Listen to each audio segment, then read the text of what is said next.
তো সবার প্রতি 6 মাস করে চাউল দিচ্ছে। এই চাউলটা নিয়ে যে আপনারা পথের বেঁধে বিক্রি করবেন না। খুব কম দামে সরকার চাউল দিচ্ছে ভর্তুকি খাওয়ার জন্য। এটা পুষ্টির চাউল, দয়া করে কেউ বিক্রি করবেন না। যদি বিক্রি করেন ধরা খান, কার্ড বাতিল হয়ে যাবে। কিন্তু ম্যাজিস্ট্রেট সাহেব সাদাও দিতে পারে। এই যে আমার অফিসার সাহেব আছে এখানে, কৃষি অফিসার, এটা ডিলার সাহেব আছে। আমি মেম্বার হিসেবে আপনাকে বলতেছি, গরিব হিসেবে আপনাকেও কিন্তু কাজ করে দেওয়া হয়েছে। মেম্বারে ব্যথা ব্যথা কাজ করেছে, অনেক লোকই কিন্তু আছে। সুবিধা পাচ্ছেন আপনারা।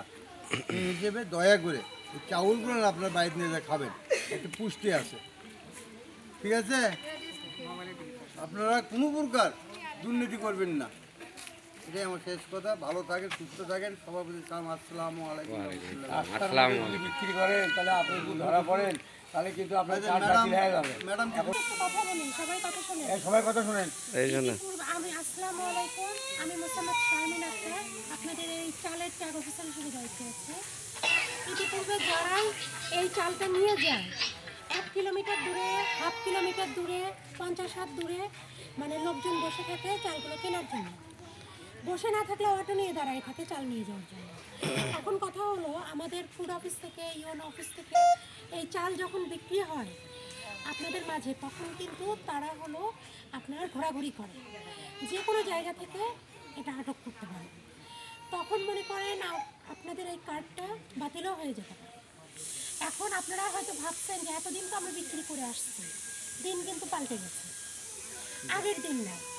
গত 1 বছর মানে আপনারা এখন যেটা যে জিনিসই আপনারা পাচ্ছেন, এটাতে বুঝতে হবে যে আগে যেভাবে তাহলে ডিলার সাহেব তো চেঞ্জ হতো না, আগে ডিলারই থেকে যেত।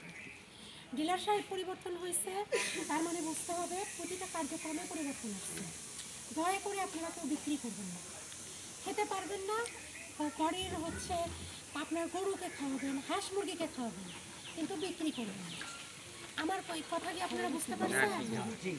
না, যদি খেতে না পারেন, আমার কথা হচ্ছে খাইতে পারবেন না, চাউল ভালো আর যতদূর সম্ভব ভালো চালই দেয়, এটা হলো কথা। আপনারা সবাই বাড়িতে নিয়ে যাবেন।